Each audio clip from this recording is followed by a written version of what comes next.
Good evening, everyone. It is about 6:01, so we are going to go ahead and get started with this evening's virtual community meeting. My name is Rachel Wood. I'm the Deputy Director of Capital Projects and appreciate everyone joining us this evening. Before we launch into the materials that we're going to be covering tonight, just want to talk through a couple of quick kind of housekeeping items. First, wanted to let you know who from the city, Denton Independent School District, as well as TxDOT is on the call. We'll briefly go through the agenda, talk about the question and answer portion, and then from there we'll launch into the primary content of tonight's presentation.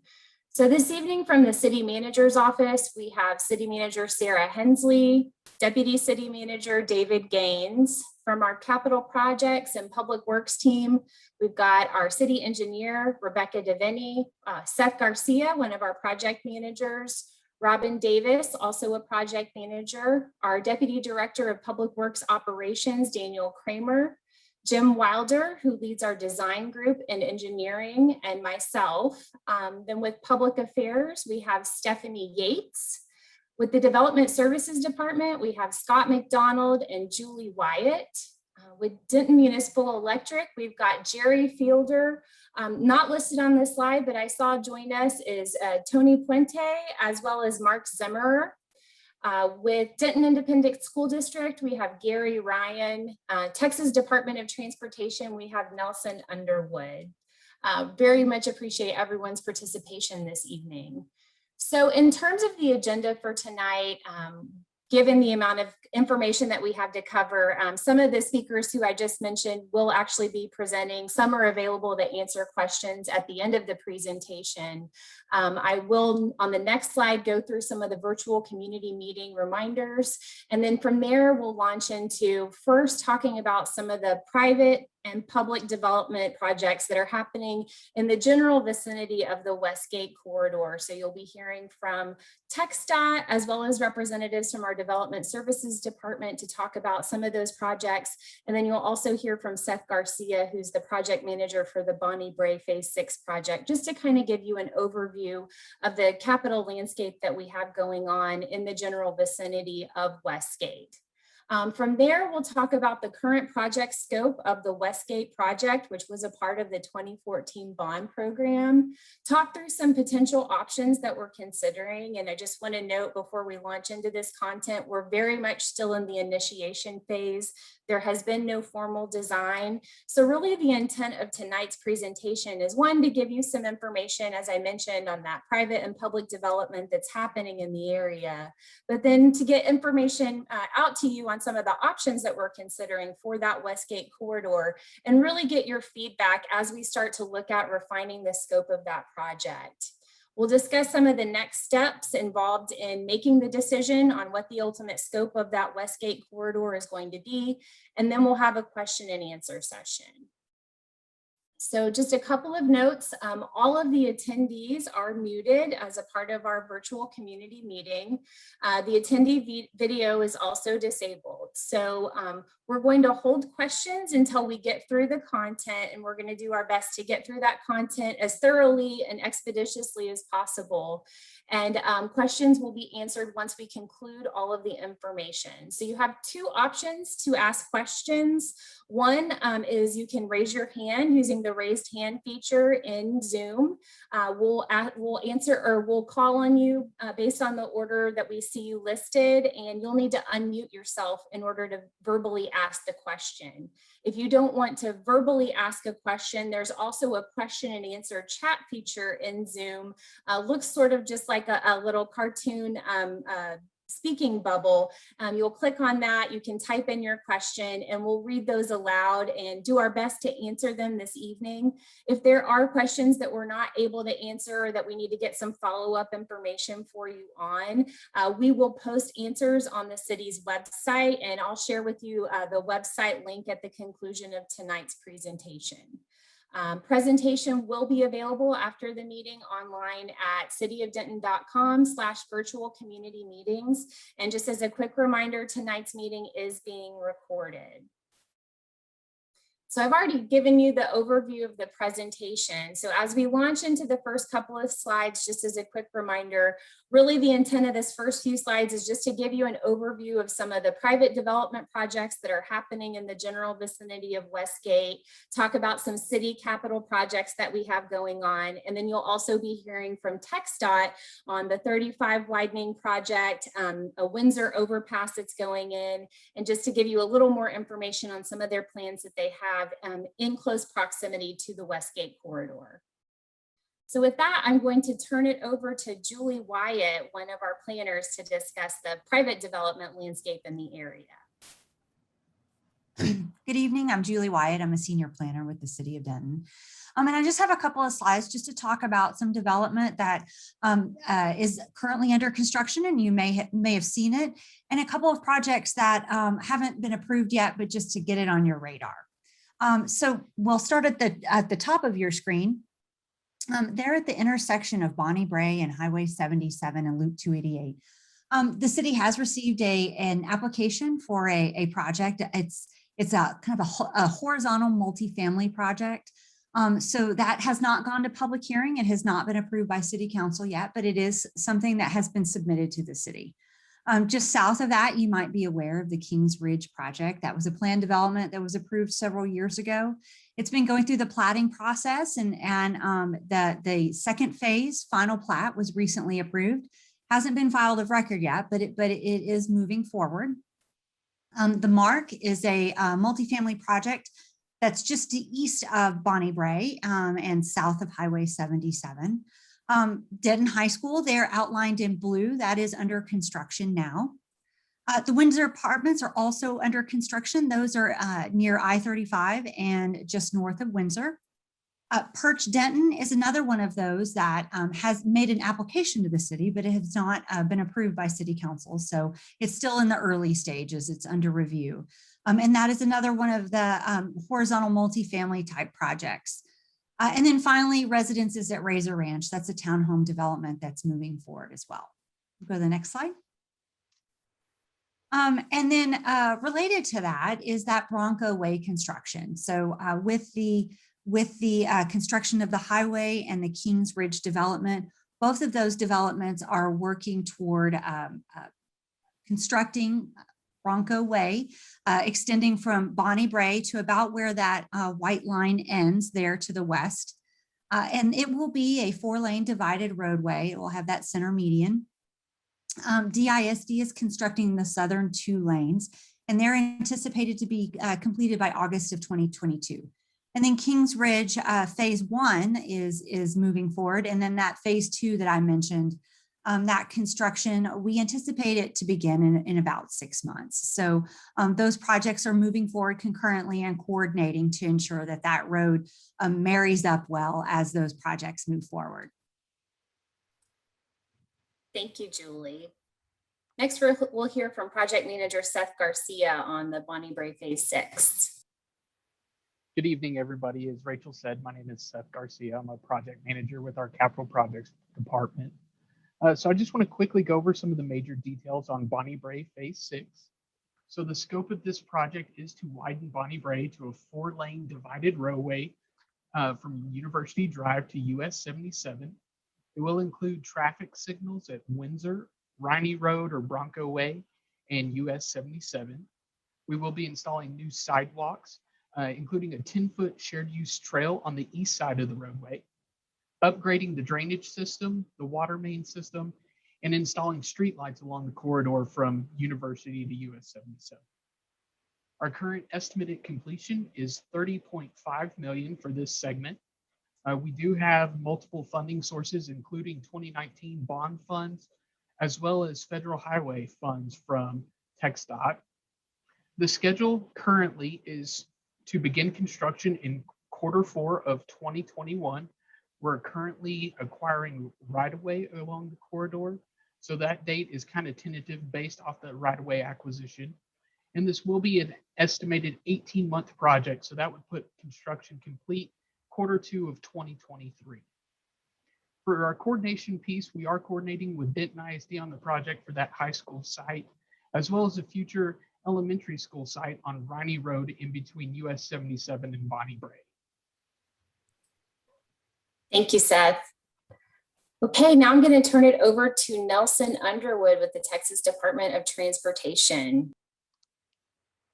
Good evening. My name is Nelson Underwood. I am in the Advanced Planning Group of the Texas Department of Transportation located in Mesquite, Texas.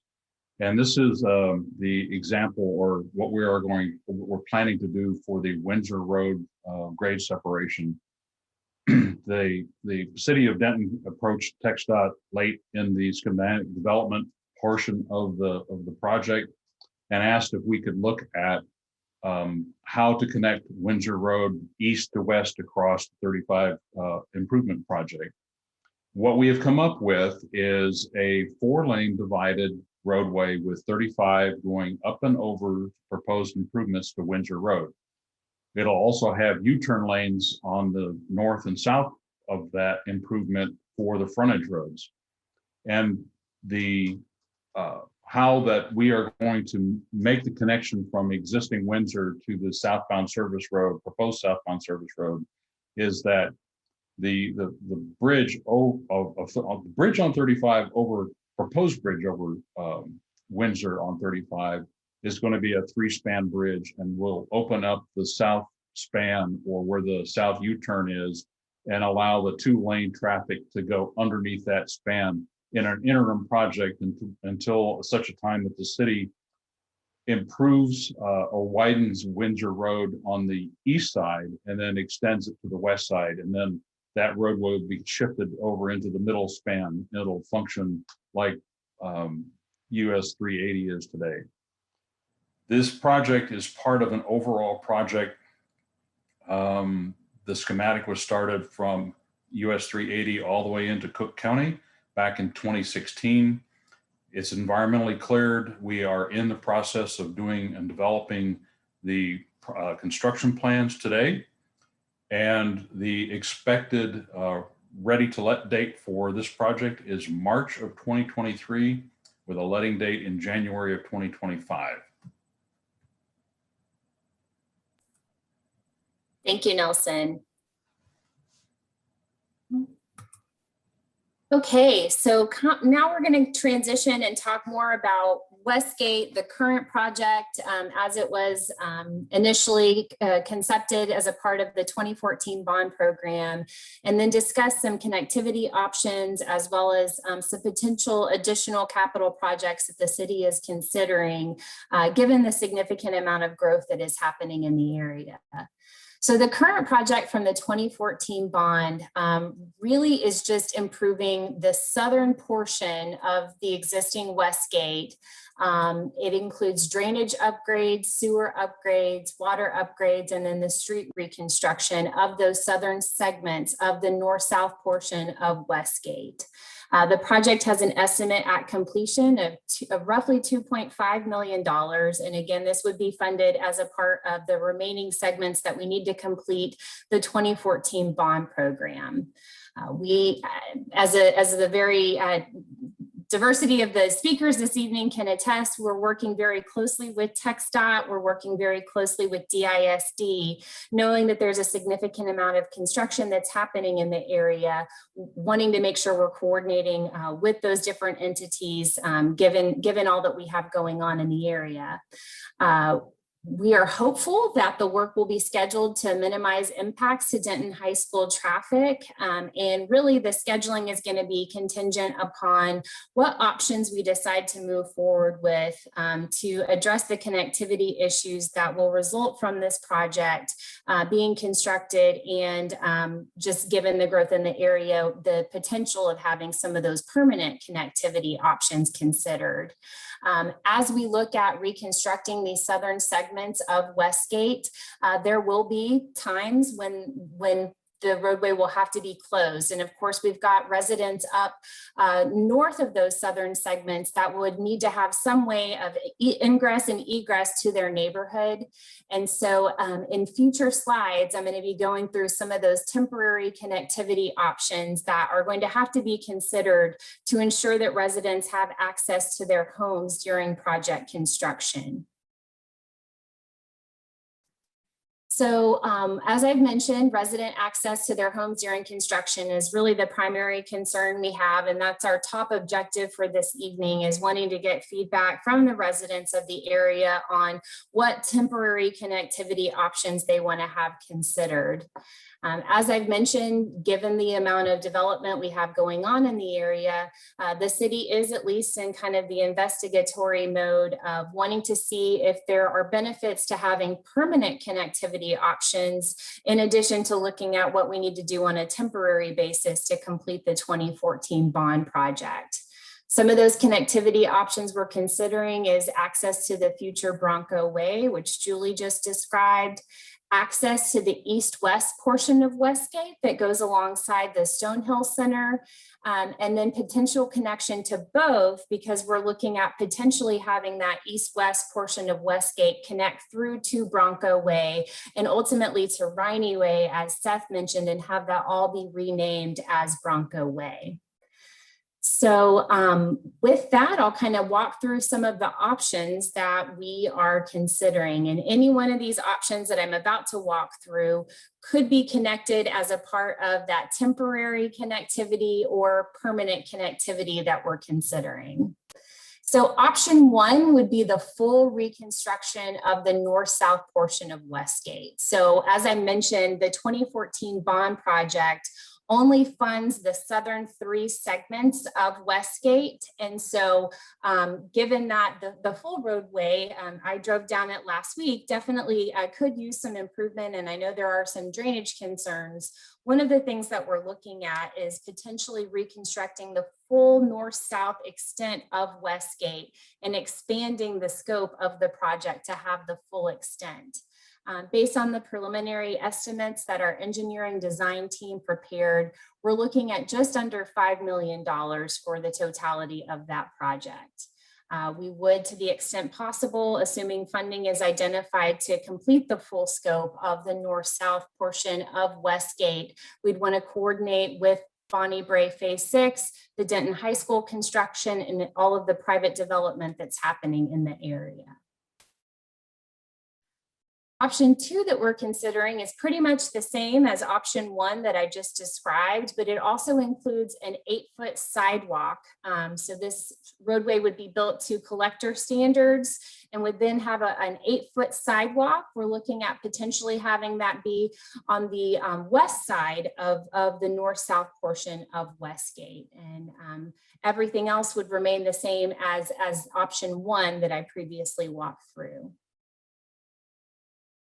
So the next option we're considering is the access point. So this is one of the first temporary access points that we're considering. So the option 3, which again could tie into any of the previous options that we mentioned, would be temporary connection to Bronco Way.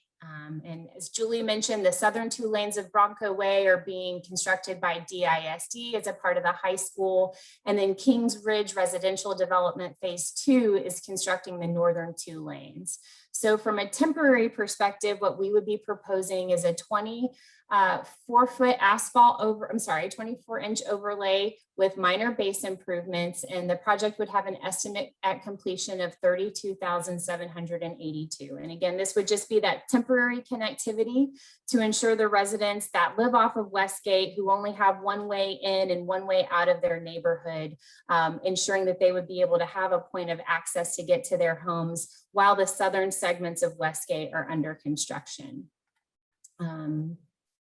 The next option is a permanent connection. So very similar to the previous option, but it would be that permanent connection to Bronco Way and would include drainage upgrades as well as sidewalk connectivity to Bronco Way.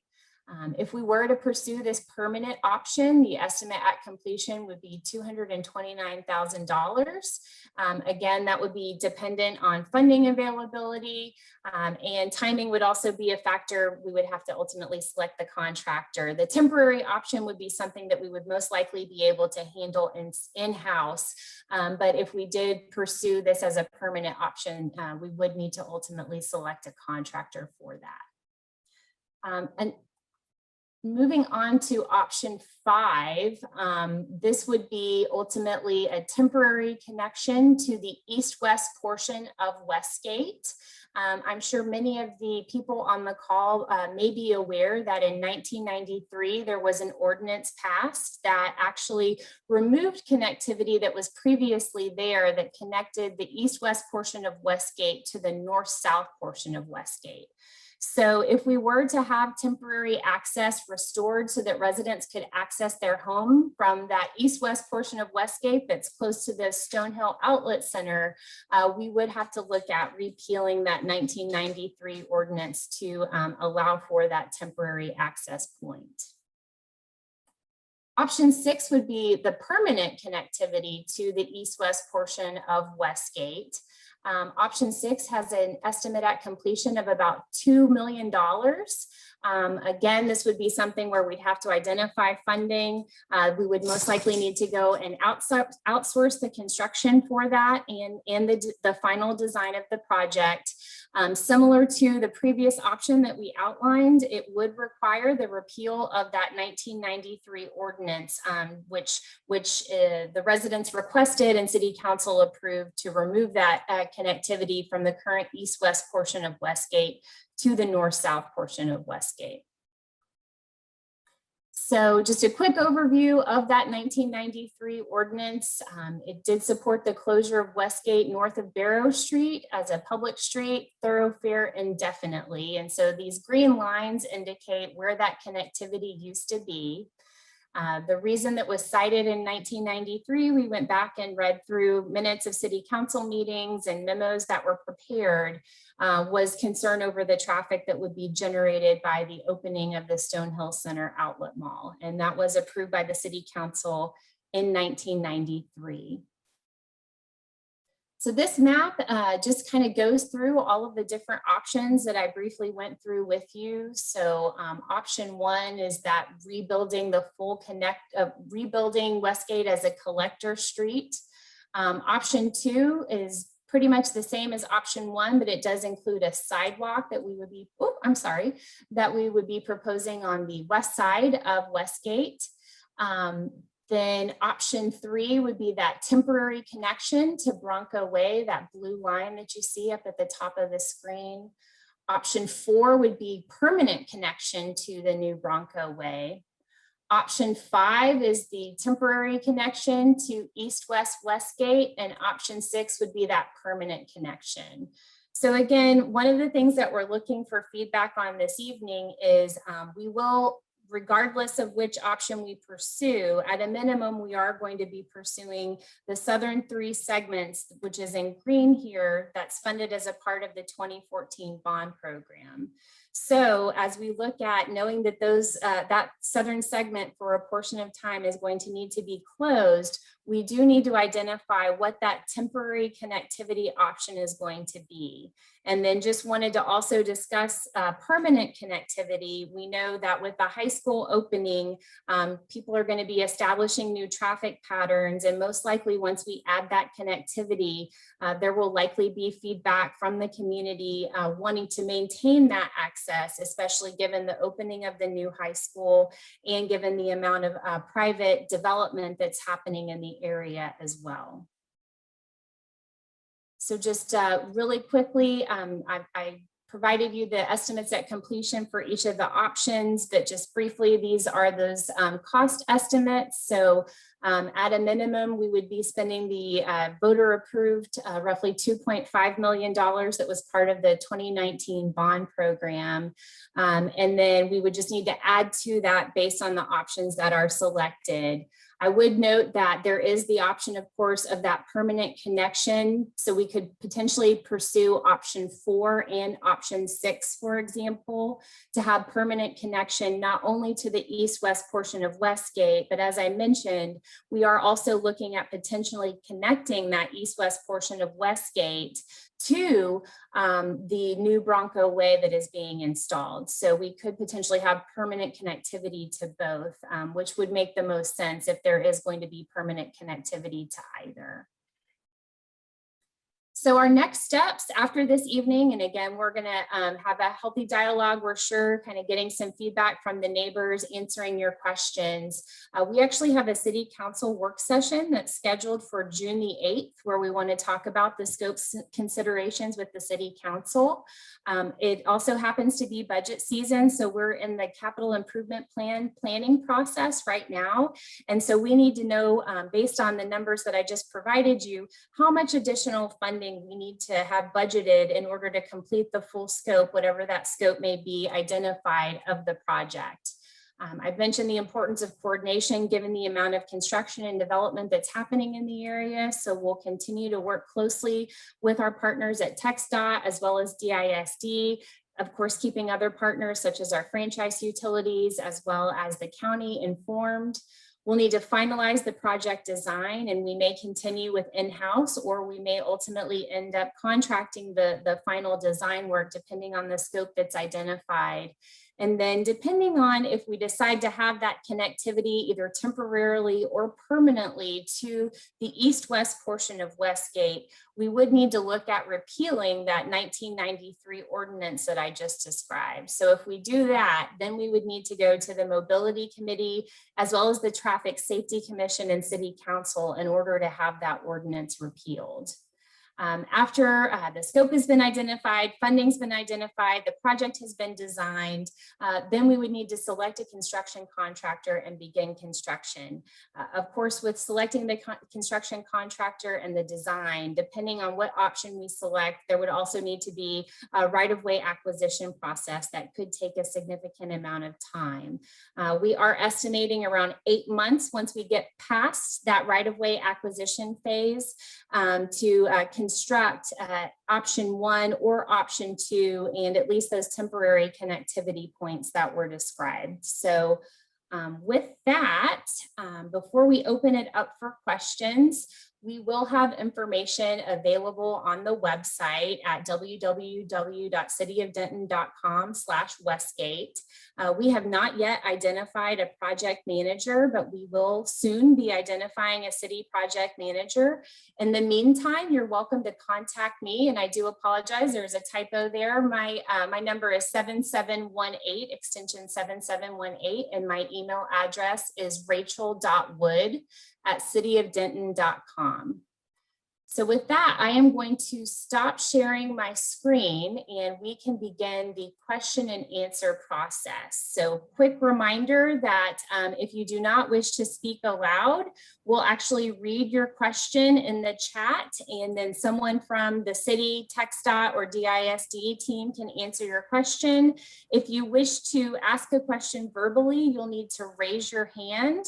And from there, we will unmute you, and then you'll need to unmute yourself in order to speak. So I will start with the raised hands that I'm seeing. So the first person I'm seeing is Gail. So Gail, I am going to unmute you, and then you'll need to unmute yourself as well.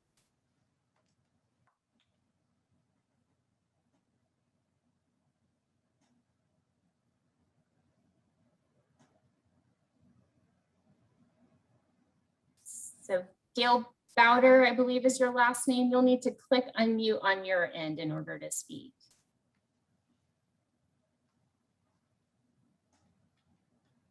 Now? Yes, we can. Oh, okay. I noticed that there was a lot of work being done along the creek and the the area in the creek that's behind the houses on Coffee, and I was wondering, is that going to be left intact, or are they putting in water lines, or what are they doing behind there? You know? I am certain that someone from the city team can probably answer that question. The floodplain, it was supposed to be left intact, and I got it here, and that was signed in 11/15/18. So I just wondered. I always thought that would be left alone, but evidently they've got tractors back there, and they're plowing and everything. So you're saying that the road is going to start from the corner of Coffee and down Westgate, and then have the exits from Westgate going out Bronco Way and maybe possibly towards the highway? Is that what you're saying, Aaliyah? Well, we're still considering our options for connectivity. So at a minimum, the project would pretty much start at Flagler and then go south to Windsor. Those are the segments that we have funded.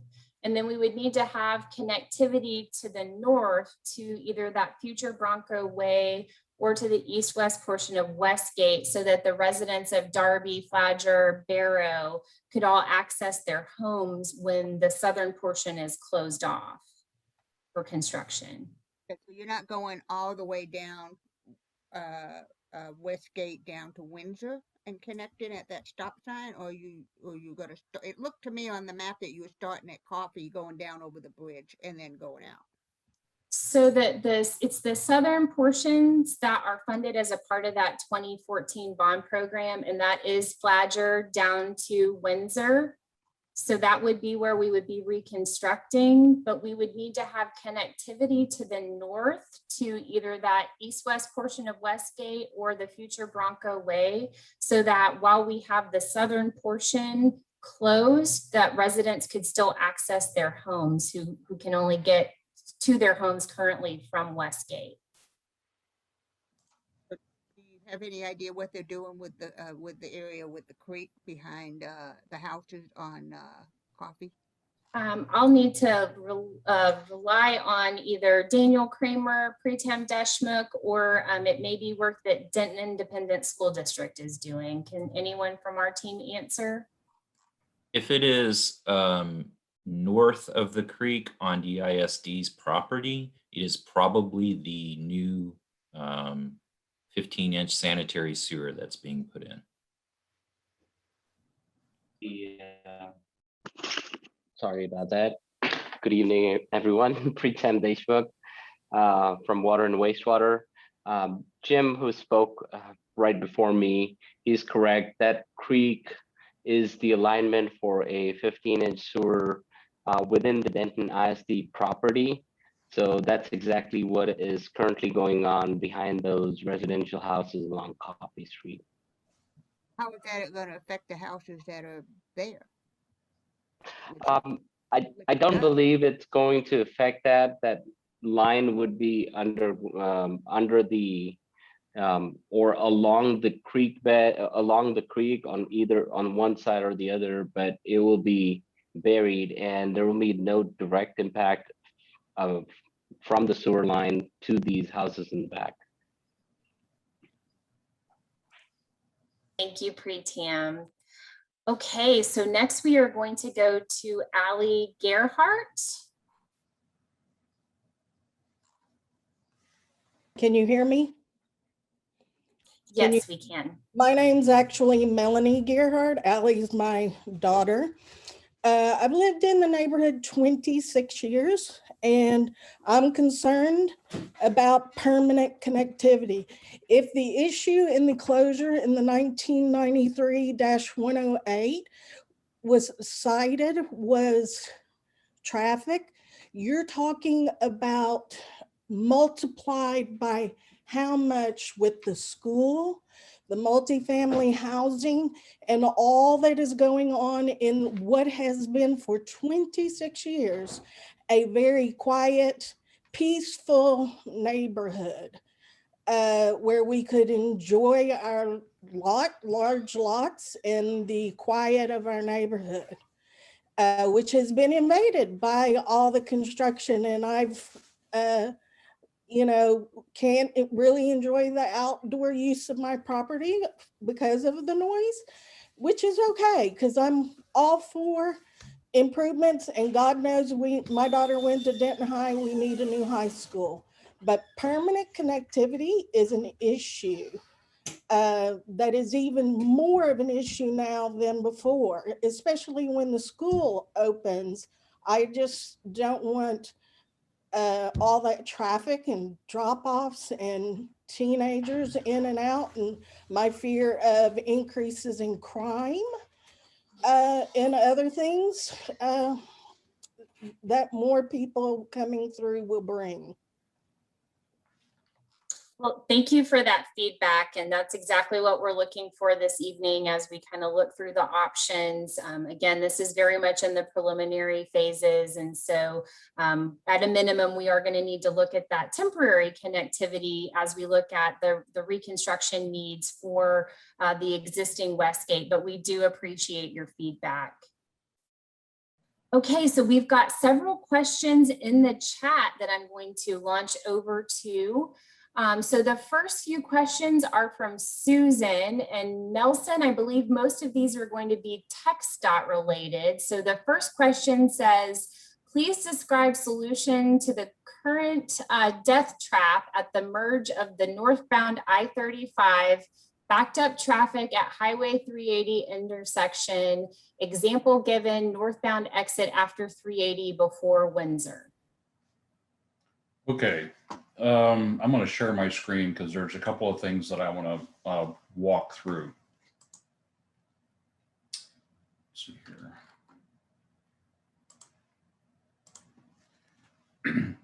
Okay, I hope everybody can see this.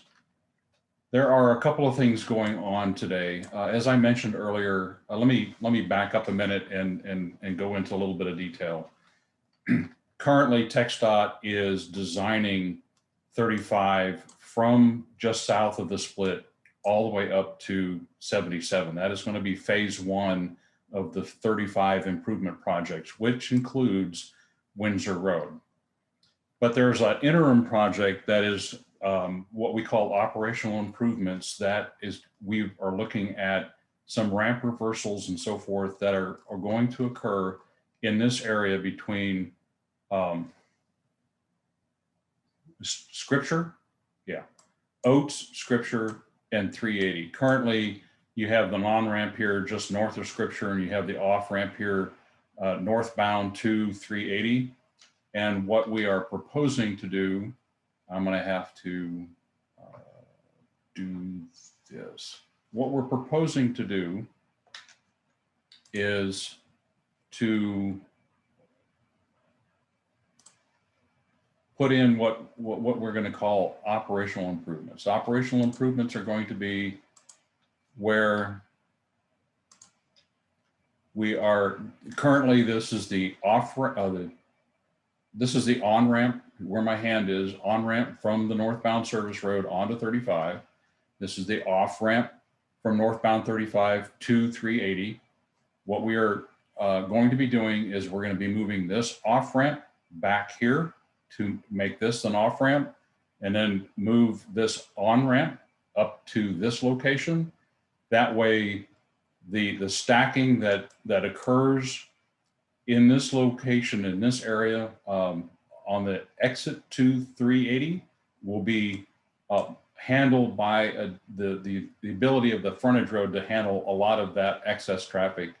And we've created a weaving area here so that people coming from Oates and Scripture can get on 35, and it'll be a lot more of an operational improvement in that regard. Now, let's go to, you ask about Windsor.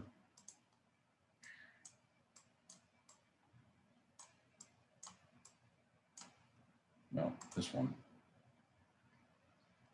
And how are the students from that are going to go to the new high school going to get there? Currently, what TxDOT is planning on doing in the ultimate construction, which should start sometime after 2023, is that we will have an off-ramp here prior to 380. We will have an on-ramp here, an off-ramp, excuse me. This is 380. So I think your question, Susan, was, this is the more pertinent question as to what's going to happen here. We're taking this ramp and we're moving it further north and getting it away from this intersection and away from some of the businesses to allow better weaving and safety. And then you'll have an opportunity at 380, which is the next sheet, to get off onto the frontage road. When Westgate is improved, this will be a right in, right out. if you miss this turn into the school property, which is over here, you'll have the ability to come up here to the frontage road box at 380, make the right-hand turn, come down and get into the school from Bonnie Bray from the north. This is a look at what we are proposing to do with the Loop 288 35 interchange. It is going to be fully directional. We do have a frontage road box here so that people coming out of Bonnie Bray can get onto 35 going north, south, east, or west on 288. And the plans for Loop 288 is to build one of the service roads from this location all the way down to 35W. So when you talk about connectivity and traffic mobility, we are planning on all of these features being done in the next 5 to 10 years to be able to move traffic from the school or to the school, or from 380 to going north, going south, or going around the loop to go south onto 35W if you don't want to take the freeway. Let's see. And Nelson, if I might, there's a kind of a related question to the comment you just made regarding, is there access from 35 North Brown frontage for students headed to DHS? Currently today, you've got to go through the existing ramping configuration that's out there. With the improvements to 35, we are going to be making it a whole lot safer. Direct access to the school, which is, I believe, this property right here. They will have it off of Westgate. They'll have it off of Bonnie Bray. They'll have it off of Loop 288 via Bonnie Bray going south. Perfect. Thank you, Nelson. I'm going to go through a few more questions, but I am looking at the list of questions, so I will have a few more that we'll need you to answer in just a moment. So the next question I'm looking at is from Knight Davis. Does the 1993 ordinance not need to be repealed to connect to Bronco Way in relation to option 3 and 4? We can certainly confirm that with the city attorney's office, but Bronco Way, I do not believe was really contemplated in 1993. I have read the ordinance, and because that portion of the roadway wasn't necessarily contemplated at that point in time, my understanding is that it would not have to be repealed for that temporary access point or the potential permanent access if there was not to be full connectivity through to the east-west portion of Westgate. Now, if there was to be that full connectivity through to the existing east-west portion of Westgate, which that 1993 ordinance pertains to, then yes, we would need to repeal. But we can certainly check with the city attorney's office to confirm that, and we'll make sure that we're following all of the necessary regulations in order to lawfully open that temporary or permanent connectivity if we opt to do so heading towards Bronco Way. Okay, so moving on, we have a question from Karen. On TxDOT expansion of Windsor, how will that affect Flagler connectivity to I-35 in the future? So Nelson, I'll let you answer that one.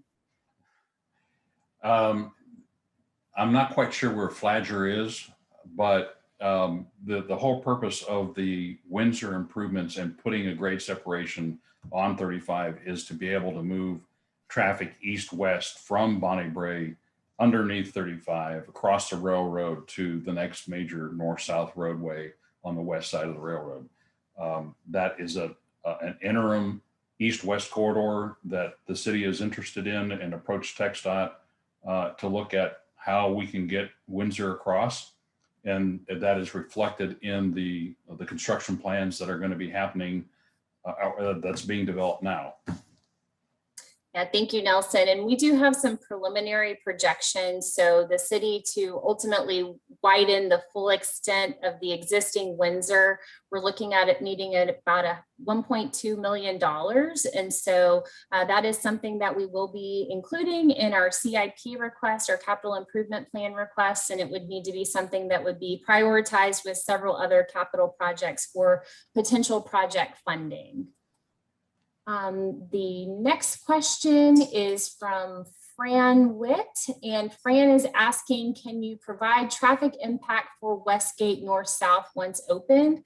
That's something that we will absolutely be assessing once we have the full scope of the project, Fran. Right now, not having the full scope identified and really just being in that project initiation phase currently, we do not have any sort of detailed traffic impact analysis available, but something that we would certainly be looking into and that we could make available once those studies have been conducted. Okay, the next question is from Mark Lindsay. The beginning date for phase 6 of the Bonnie Brae project was shown as Q4 2021. Will this project still be moving from University Drive north to US 77? And will that begin in October 2021? I'm going to let Seth Garcia answer that. Yeah, thank you, Rachel. So yes, the plan is for the phasing of the project to begin at University Drive and work north to US 77. As far as beginning in October 21, right now, kind of what's driving our critical path is the right-of-way acquisition. So as I mentioned before, we do have federal highway funds associated with that. So TxDOT district office is actually reviewing all of our right-of-way documentation as we're acquiring the properties needed to build the full width of the roadway construction. So once we do have all those parcels acquired, we will be able to let the project. Our goal is Q4 of 2021, but right now that kind of is dependent upon the right-of-way acquisition. And just to clarify, we do use calendar year when we're talking about project construction. So when we're saying Q4 of 2021, that would be October, November, December time period of calendar year 2021. So thank you, Seth. The next question we have is from Knight Davis. Is there an option where Bronco Way and Westgate East-West would connect, but they don't connect to Westgate North-South? This would make more sense to give school traffic a quick to the highway and loop without flooding the neighborhood with school traffic. So that's certainly an option that we will be considering as a potential capital project. I would just note that we will need to consider that temporary access point for the neighbors who would be losing access as a part of that reconstruction project that was part of the 2014 bond. So absolutely having that connectivity east-west from the current east-west portion of Westgate through to Bronco Way and then to Riney Way. As I mentioned, there is a plan to have that all renamed to Bronco Way. That is most likely to be a future city capital project, but we would need to also consider at a minimum that temporary connectivity to the neighborhood while we've got the north-south portion of Westgate under construction. The next question we have is from Fran again. Will East-West Westgate be impacted by I-35 reconstruction? And I'll let Nelson answer that question. That's a good question. Currently, Westgate comes into the northbound service road south of Loop 288, and it will continue to do so. However, with the location of Westgate in close proximity to the proposed direct connect interchange that we are looking at for Loop 288, we cannot carry it across 35 to the west side. But during construction, one of the things that has to happen is that we cannot shut down access to or from a side street. We have to be able to provide access to that. So during construction of the frontage roads, the Westgate access will remain open. It'll just, that intersection will be built in phases. Thank you, Nelson. Our next question is from Karen. If we select the temporary option, how will kids get to school from this neighborhood? So that is also, that's a great point, Karen. So as we're looking at weighing the options between temporary versus permanent connectivity, we would need to have some way for students to safely access, at least on a temporary basis, if the students are having to head from the neighborhood north, if the southern portion is closed. When the southern portion is not closed, the option would be to go south to Windsor and then over to Bonnie Bray up back to the school. And so that is definitely a factor that's going to be considered as we're looking at the scope of this project, is students' ability to access the school during project construction, but then also students' ability to access the school once the construction, regardless of what scope is selected, is completed. Our next question is, how much of residents' front yard on the north-south Westgate will be taken for street and sidewalk? Jim, can you provide some information on an estimate from a right-of-way perspective? I know we're looking to the west, so I don't think it would be impacting existing residences, but I want to confirm that with you. Yes. I'm Jim Wilder. I'm part of the engineering department. The ultimate right-of-way for Westgate as a collector is 65 feet. Currently, for most of the way up and down Westgate, there is no well-defined right-of-ways by plat. The school has platted. There's a couple of subdivisions to the south that have platted, but there's a lot of unplatted property. I'm guesstimating because each property is a little bit different, but just visually looking at it, there's probably going to be a taking of anywhere from 10 to 15 feet for properties that are generally on the west side of Westgate. Thank you, Jim. Next, we have a comment from Melissa. Melissa says, not a question, just a comment. We need more sidewalks for safe walking and running in the Westgate Hills area. The next question we have is, when will we know the final decision of the extension to east-west, and will you notify all residents of the final decision? Absolutely. As we've mentioned, this is very much still in the project initiation phase. We do have that city council work session scheduled for June 8th, where we're going to get some feedback from council on what scope they ultimately want to have for the project. And then from there, we would need to identify funding and go through the steps that I articulated. But we would have a significant community outreach. This is only kind of the tip of what we plan on doing. So once we have that scope identified, at a minimum, prior to us getting to 30% design, we'd be coming back to you with a community meeting, just so that we can get some feedback prior to having the design too far developed before it would be too expensive for us to make any modifications or great points that the residents raise to the design. And then prior to us going to construction, we would also have a community meeting. So we will continue to reach out to you, and we welcome any feedback you have on ways that we can better get the word out about these community meetings. There will also be information available on the city's website. And so we encourage you to go to the city's website for project status updates as well. And then you're welcome to contact me. Again, my number is 940-349-7718 anytime. And then once we do have a project manager assigned to this project, that project manager will be able to provide you with real-time status updates as well. So the next question is also from Fran. Can you describe the bridge that will be built over the creek? And I'll let either Jim or Daniel Kramer answer that question.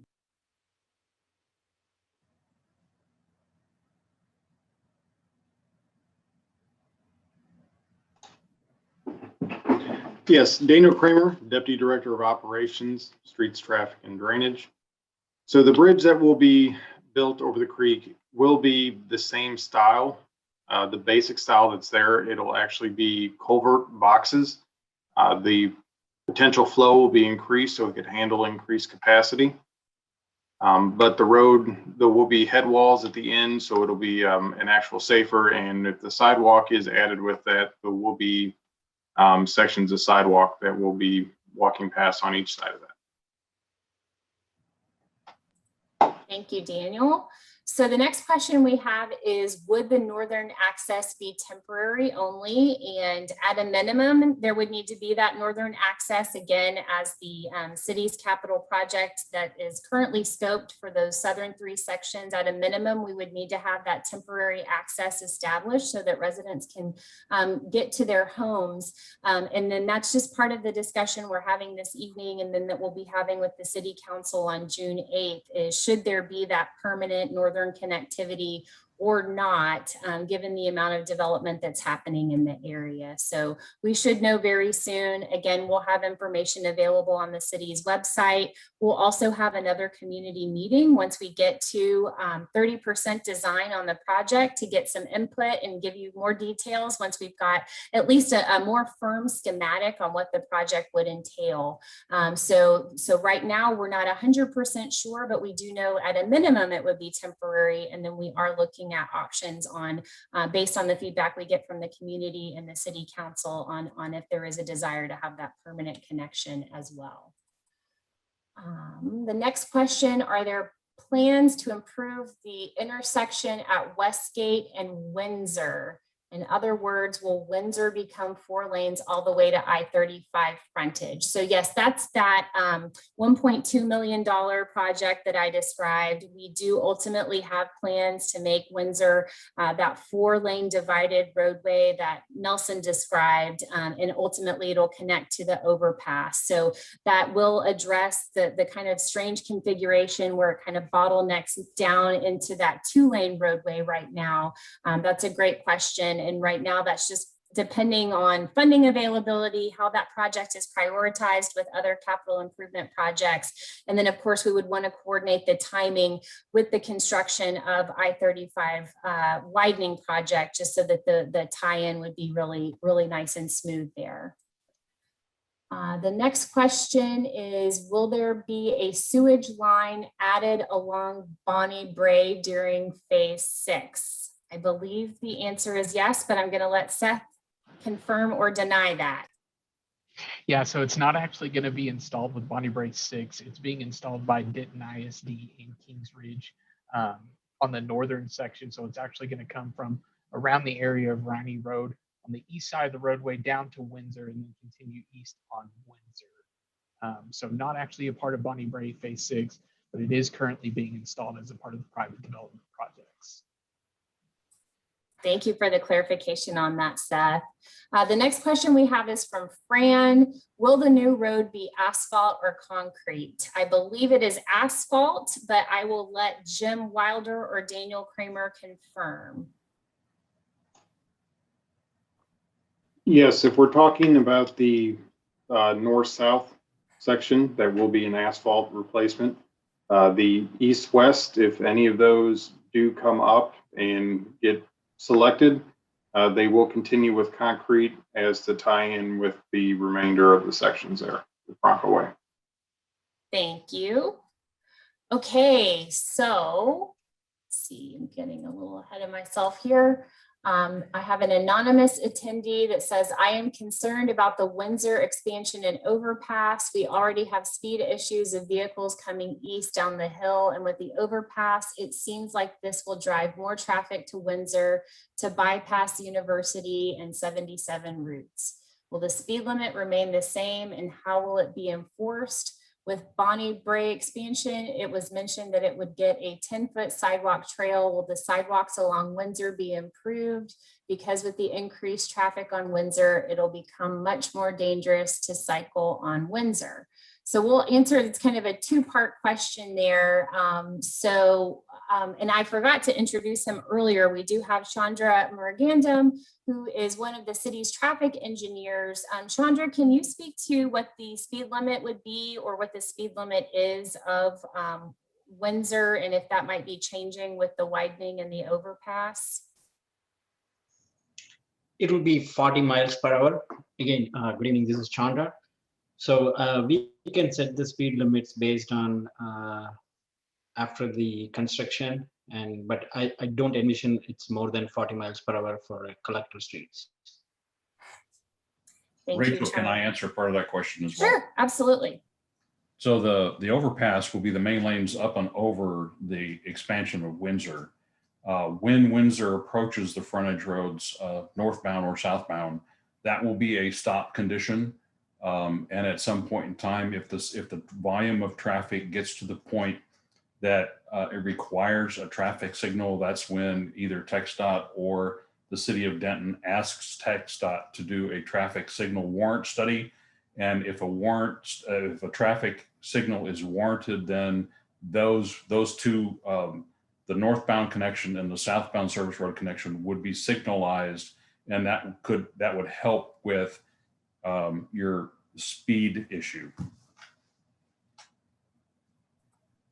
Thank you, Nelson. And then just to address the question regarding sidewalks, we will certainly be looking holistically at the needs as we design that final expansion of Windsor and work closely with TxDOT on those connectivity issues. And when I say we're looking at it holistically, we'll be looking from the perspective of the needs of motorists, but also of pedestrians and cyclists in the area. So definitely a top priority for us, especially given the proximity to the school. Seth, I see you turned on your camera, so I'll let you make a comment as well.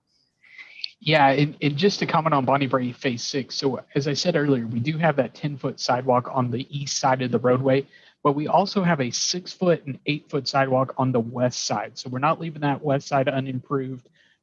It's going to be a 6-foot sidewalk from 380 all the way to Windsor. At Windsor, we will connect that sidewalk gap currently on the, I guess, southwest corner there in front of the Immaculate Conception Catholic Church. And then once you get north of Windsor on the west side, we do turn that into an 8-foot sidewalk that continues all the way to Bronco Way. Thank you, Seth. And while we've got you, our next question is about Bonnie Brae as well. How will businesses on North Bonnie Brae be impacted? So one of the nice things about this project is going to be, we're essentially going to be able to construct it in halves.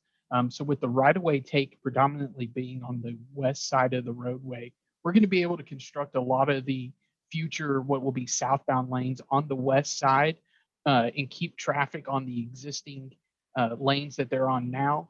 And then we'll be able to switch traffic to that west side and construct the northbound lanes. So it's essentially going to kind of be done in halves.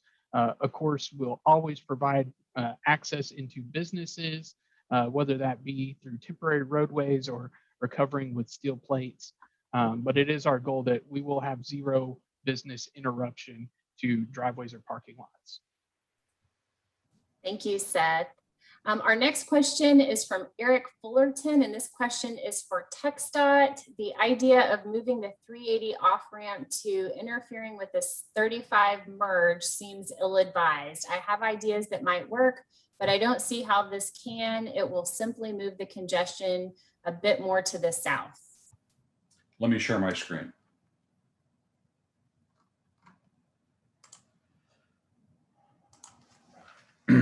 Okay, this is the example that I showed earlier. And as the conditions are today, traffic backs up on the northbound main lanes because of the weaving that happens in this particular area on the frontage road. By moving this ramp right here further south, it allows for the frontage road to be the storage area and the weaving to occur further away from the intersection to be able to handle the traffic. The one thing that I didn't explain was currently today you have a one lane through lane, a left turn lane, and this right turn lane. And part of the improvements or the operational improvements will be to make a dedicated left turn lane, a through optional left turn lane, a through lane, and then this dedicated right turn lane with some signal modifications to help move the volume of traffic that is coming through this intersection, which is considerable in today's standards, to help move that traffic through this intersection and therefore freeing up some of the traffic that is coming off of this ramp here. Part of the traffic that feeds this exit at 380 is the this direct connector that's coming from 35W, and then the 35E traffic that's coming up from the UNT area. So by moving this ramp from this location here back further south, we can use the frontage road as a storage lane, if you want to call it that, so that we're no longer backing up traffic on the main lanes, which is a dangerous condition. And then modifying the intersection to provide greater throughput, both left turning movements, through movements, and right turning movements, and then modifying the signal timing in both of these intersections so that we can accommodate that heavy volume of traffic that comes through here.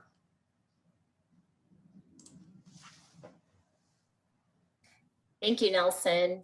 Our next question is from Fran, and she asks, currently the water lines are behind our houses. Will they be moved under the new street? And I'm going to let our Deputy Director of Utilities, Pritam Deshmukh, answer that question.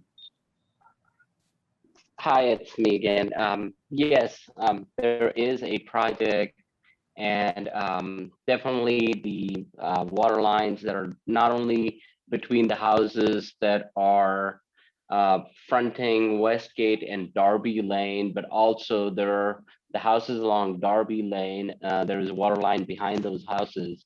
All of those water lines are planned to be relocated within the street segments, i.e. along Darby Lane and along Westgate. Obviously, we will coordinate the timing of our water relocation with the Westgate project. Yeah, we're looking internally at a timeline sometime next year, depending on how the Westgate project is scheduled. Thank you, Pritam. Our next question is from Kelly Price. So her question is, how is this decision made for how to move forward? I'm sure the majority of the Westgate neighborhood does not want any permanent access to Bronco Way or the east-west Westgate access. Is it a vote? If so, who votes? Well, ultimately, it will be a decision of the City Council. As I mentioned, we're going to have a work session presentation on June 8th, where we're going to be requesting direction regarding the scope. And then ultimately, the funding of the project would be approved as a part of the city's CIP, the Capital Improvement Plan budget. If the ordinance is going to be repealed, it would require a vote of the Traffic Safety Commission. The Mobility Committee would receive an update. The Mobility Committee is a subset of the City Council. I do not believe they would have to vote, but we would be going to them just because this is a mobility matter. And then ultimately the repeal of the ordinance would require City Council approval as well. So ultimately the decision would be made by the City Council. City staff ultimately takes their direction from the city manager, who answers to the City Council. But we definitely want to factor in the feedback that we're getting from the neighborhood as we present this information to the City Council. And so it will ultimately be their decision that would be the final say regarding what the scope of the project would entail.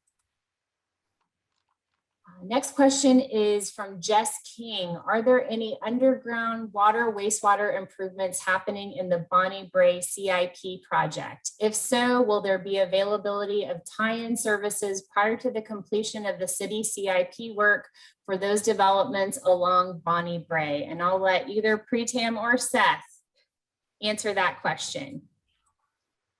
Yeah, so I'll go first really quick. So yes, as I said earlier, the wastewater main is going to be constructed with part of the private developments there, kind of from that Riney intersection all the way down to Windsor. As far as the water main, same kind of thing. We are installing a 16-inch water main as part of those private developments. There is a small gap that is in between Kingsridge and Denton ISD. So with this project, we'll be doing some water main relocation stuff south of Windsor, but north of Windsor, the only permanent kind of change will be, we will be filling that gap in between the Kingsridge subdivision and where the access to Denton High School is. Just a quick addition. I do want to mention that there is a time gap between the time the developments are installing these water and wastewater lines along Bonnie Bray and actual construction of the Bonnie Bray project.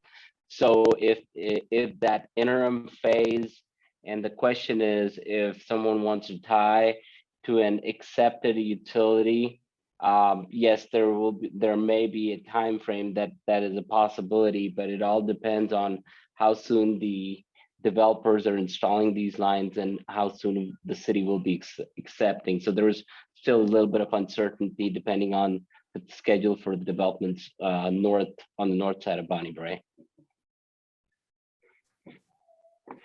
Thank you. So our next question, I'm going to consolidate a question from Susan and then a question from Greg, both of which are really requesting traffic calming. Susan's asking if we could make the expansion of Westgate curvy to discourage speeding down the roadway. And then Greg is essentially asking the same question. So we will, of course, be looking at traffic calming options and making sure that the roadway is as safe as it possibly can be. I don't know, Chandra, if there's anything specifically that you want to share given the preliminary nature of the design of this project. Not really, Rachel, at this time. Thank you, Chandra. Sorry for putting you on the spot on that, but yes, absolutely that the speed and traffic calming will be something as we look at finalizing the design of this project that we consider, and we can certainly share more with you depending on the scope that's determined for the project at that 30% design community meeting that I was mentioning earlier. So thank you for those questions. I have a question from David Martin. I-35 access road from Oak Street to 380 will remain only 2 lanes. Nelson, can you confirm if that is the case? That is the case. And in a lot of cases where we have on and off ramps in what we call an X-ramp configuration, there'll be an auxiliary lane or a third lane to handle the weaving between the traffic on the frontage road lanes and then exiting or entering traffic onto 35. Thank you, Nelson. Have a nice comment from Susan. Appreciate the meeting. You're very welcome. We're happy to do it. And again, we'll be coming back several more times as the project scope and design is refined and ultimately before we go to construction on this project. Janice is asking, could any of the bridge drainage to be done on Westgate alter the FEMA flood zone lines? Daniel Kramer or Jim, do you want to answer that question?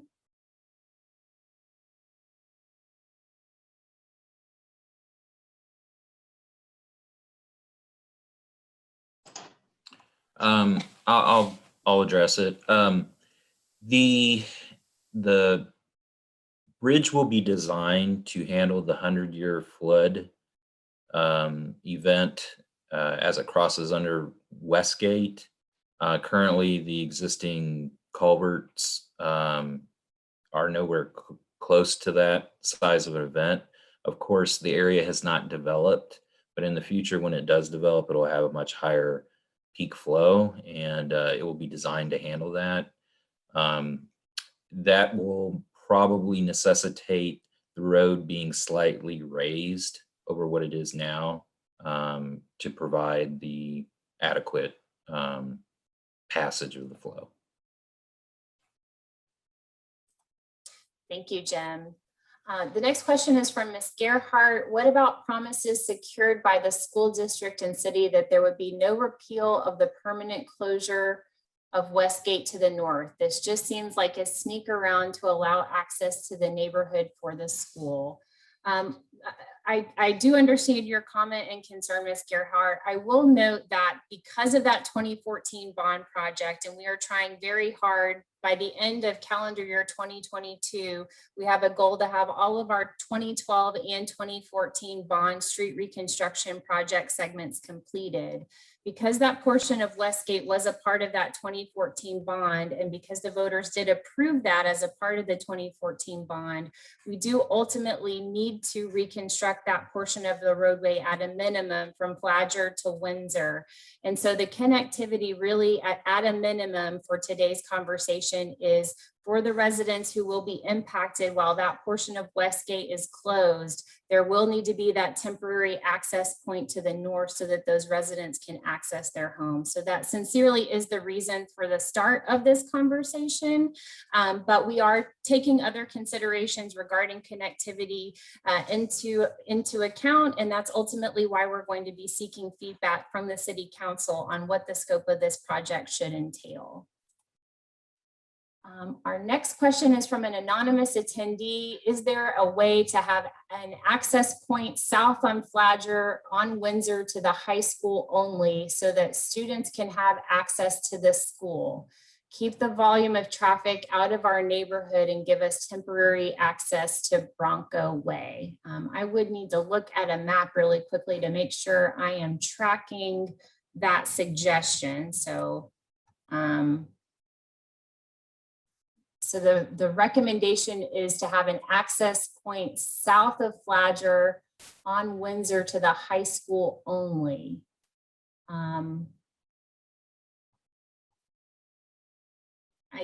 assume you're saying there would need to be a punch through. I'm not 100% sure if that's what you're recommending, and I can share a screen of a map. That is private property, so that would be something that we would need to look at getting right-of-way access for. I'm not sure if anyone on the city team is tracking maybe a little bit better than I am on what is being suggested here to have temporary access. Rachel, this is Chandra. I think the access is not, it's a fenced property for the school. So they have to, if there is a connection via Bronco Way, they have to go all the way up north. So there is no connection from the Westgate to the high school. Okay, thank you, Chandra. Our next question is also from an anonymous attendee who says they are opposed to the repeal of the ordinance 1993-108 for the closure of Westgate in any of the options. Thank you for that feedback. The next comment is from Carrie Williams. Although City Council may ultimately approve the connection of North-South Westgate to Bronco Way, City Council takes staff recommendations very seriously. What will the city staff's recommendation be on the connection? We truly are planning on coming to City Council and providing them the options. And so those options have cost considerations, knowing that we do have cost constraints and that we ultimately would need to have a new CIP project.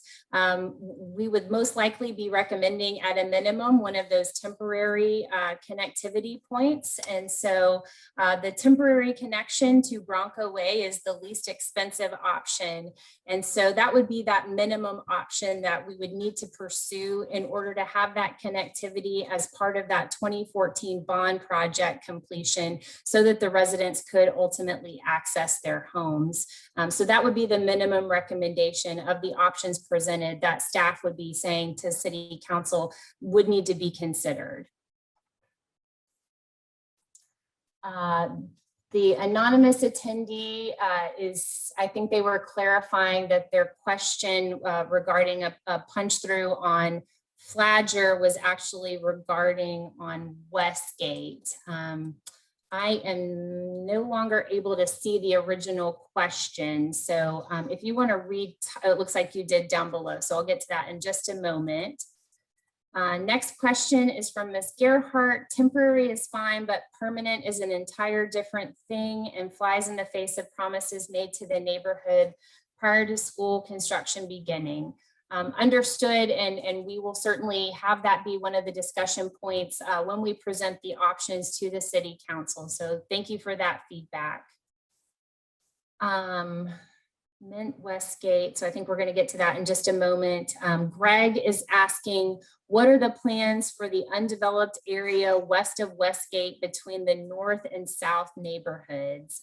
I don't know, Scott or Julie, if you have any information on any development projects that may be going in that area.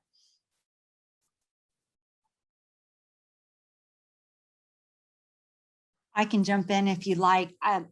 I'm assuming we're talking about that large undeveloped tract just west of the Westgate neighborhood. And that we don't have any applications within the city. We're not aware of any potential projects coming forward at this time. Thank you, Julie. Our next question is, name is not identified. If you need access to Westgate for resident access, why not build a temporary bridge at Flagger and Westgate? So I'm super visual, so let me pull this up really fast just so that I can see, and I'll share my screen with all of you. So this is hopefully you're able to see that. Now I can't find my screen. I apologize. I am not able to see the screen that I just thought I was sharing. So I'm going to stop sharing and pull it up so I can take a quick look at it. So you're talking about having a bridge. Oh goodness, now I've lost the screen for the questions. Give me one moment. Okay, a bridge at Flagger and Westgate.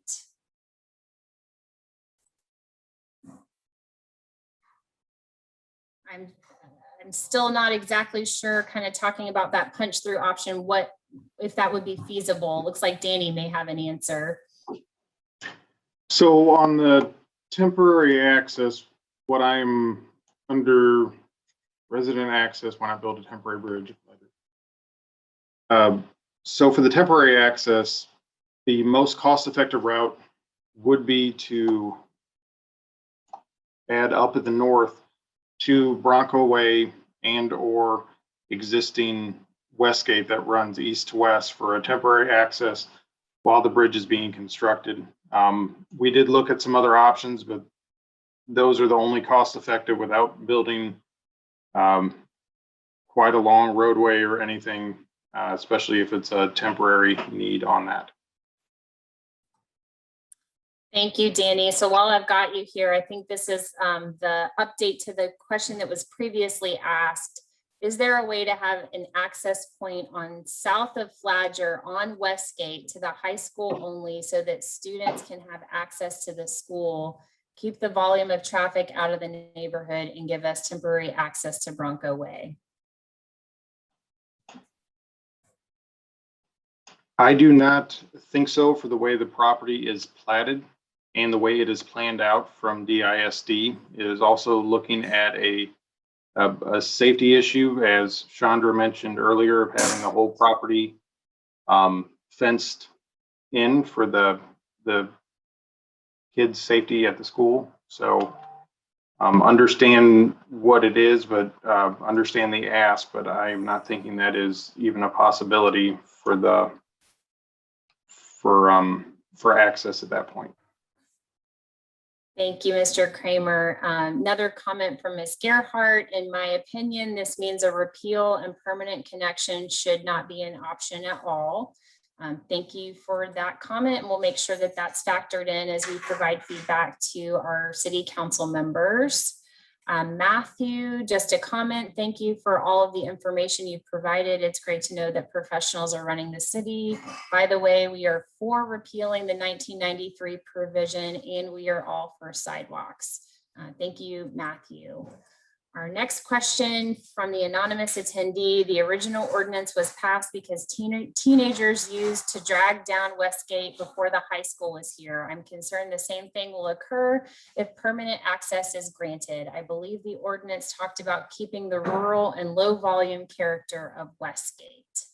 Thank you for some of that background. Comment, not question. Opening Westgate north and south seems like a foregone conclusion. Thank you for that comment. And then, are they going to work on Westgate and Windsor at the same time? As I mentioned, the Windsor project is not funded, and we do have the funding for the Westgate southern portions. So most likely, unless we select a far more extensive scope of the project. Most likely the Westgate would be completed several years prior to that Windsor work. And again, we would try to sync up the Windsor work with the TxDOT I-35 widening project.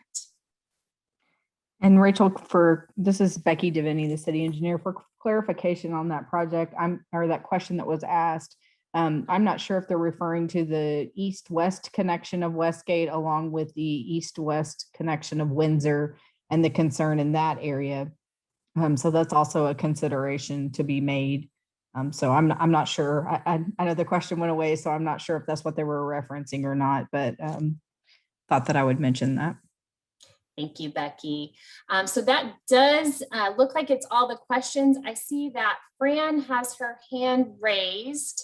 And so Fran, I'm going to unmute you, and then you'll also need to click unmute on yourself in order to ask a question. Hello. Can you hear me? We can. Okay, great. Yeah, the school is due to open in September of 2022. And I wanted to find out if the Westgate improvements would be scheduled to be done prior to the school opening. So that's really going to be contingent on one, the scope, and then second, the right-of-way acquisition components. It's kind of a wild card. We would think at a minimum it would be 6 months for right-of-way acquisition, and then another roughly 8 months if we were to just construct the existing scope from the 2014 bond project of the north-south portion of Westgate. So I don't think we would be able to 100% coordinate, but we would do our absolute best to expedite that. But it is always a little bit of a guessing game when it comes to property acquisition, how long that is going to take. So the reason I say that is if the temporary access would be on the school side on Bronco Way, as opposed to going out the east-west Westgate. It seems like that might cause a traffic problem for the neighbors here in this neighborhood, in our neighborhood, to get out during prime school entrance and exit, when you have 2,000 students that are leaving and entering. So I just want you to keep that consideration in the temporary access and entrance for this neighborhood. The other thing is in the opposition of the permanent placement of this, when you go to council, make sure, and I know you do this, make sure you have all the data, and that's that traffic data. Because yes, that was the reason that ordinance was put in place, was because of the impending traffic coming off of the mall. Just think of the traffic coming off the school. And that's what's been stated. So we just want to make sure all the facts are given to council so they can make the appropriate decision. Thank you. Absolutely. We do try to be as data driven as possible and try to keep, from a staff perspective, the opinions out of it. We are part of the reason that we're having this evening's conversation is to get that feedback from the neighborhood so that we can try to convey that to the elected officials.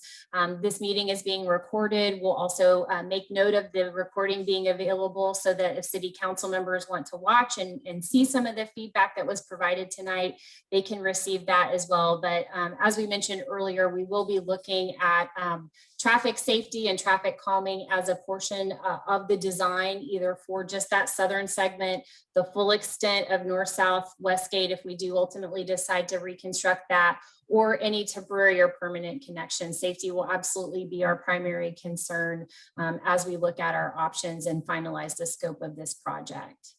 It does look like we have a few more questions that have popped up in the Q&A chat. So the first is from Ms. Gerhart. I believe the only concern is the north-south connection, which was permanently closed and not the east-west section.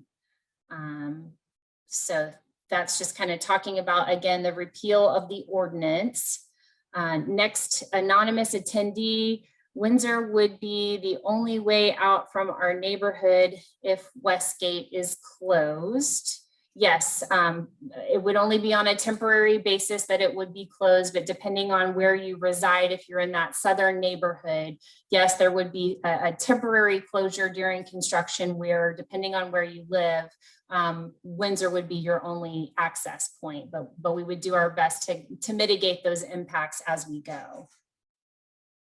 During the Westgate South construction, will the Westgate intersections with John Street and Coffee Street be closed at the same time? Again, we're kind of in that preliminary design phase and we haven't really talked about project sequencing yet, but we would absolutely do everything we could to mitigate the impact to residents, looking at, you know, the timing of those intersection closures. And I'm not sure, Daniel, or if Jim Wilder, if y'all have any additional feedback, since I know you both help with some of those preliminary schematics. I think you did a great job on answering that, Rachel. Yes, we don't have the full sequencing down yet, but there will at least be one of those closed at a time as we construct in front of that. But the goal would be to keep traffic moving as easily as possible during construction. Thank you, sir. Ms. Gerhardt asked, as part of your data, the drastic changes that this will make to the neighborhood. We will absolutely be conveying to the city council that there will be an impact from a traffic volume perspective to the residents. That is something that was also included on some of the slides that were mentioned this evening. But yes, we will be discussing the impact to the existing residents as a part of the information that we provide to the city council on June 8th. Last comment is from Susan. You guys rock. Thank you for taking care of us. Susan, we're happy to do so. It's our jobs, and we very much appreciate the engagement of the residents this evening. Again, June 8th is going to be that work session presentation to the city council. Ultimately, final decisions will be baked into the city's CIP budget. And as soon as we have additional information regarding the scope of this project, prior to us getting to 30% design, we will be having another community meeting.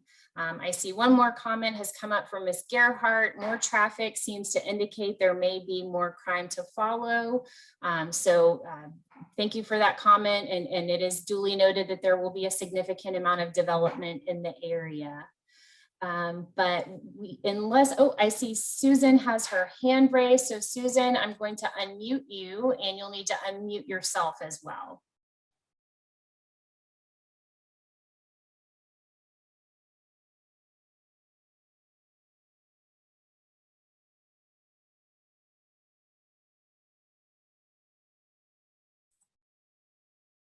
And Susan, it looks like you're unmuted. So I think you can speak now.